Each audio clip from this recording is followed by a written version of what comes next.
చాలామందికి ఇంట్లో పల్లి పట్టి నువ్వుల చెక్కి ట్రై చేసినప్పుడు అస్సలకి కుదరవు. అలా కాకుండా నేను చూపించిన విధంగా కొలతలతో ట్రై చేయండి. ఒక కప్పు నువ్వులు, ఒక కప్పు బెల్లం తీసుకొని, ఒక పాన్ తీసుకొని నువ్వుల్ని వేసుకొని వీటిని దోరగా వేయించుకోవాలి. నువ్వులు చిటపటం అంటున్నప్పుడు ప్యాన్‌లో నుంచి తీసి సెపరేట్ చేసేసుకోవాలి. ఇంకో పాన్ తీసుకొని దీంట్లోకి ఒక కప్పు బెల్లం వేసుకొని కొద్దిగాని వాటర్ వేసి బెల్లాన్ని కరిగించుకోవాలి. బెల్లం అంతా కరిగిపోయిన తర్వాత 5, 6 నిమిషాల వరకు పాకాన్ని మసలనివ్వాలి. పాకం బాగా మసిలిన తర్వాత దీన్ని ఒకసారి చెక్ చేసుకోవాలి.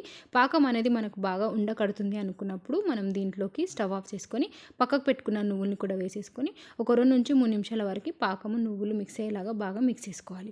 ఇలా మిక్స్ చేసిన తర్వాత మనం దీన్ని ఒక ప్లేట్కి నెయ్యి కానీ ఆయిల్ కానీ రాసుకొని ఈ మిశ్రమాన్ని మనం ప్లేట్లోకి వేసేసుకొని ఈవెన్గా స్ప్రెడ్ చేసుకోవాలి.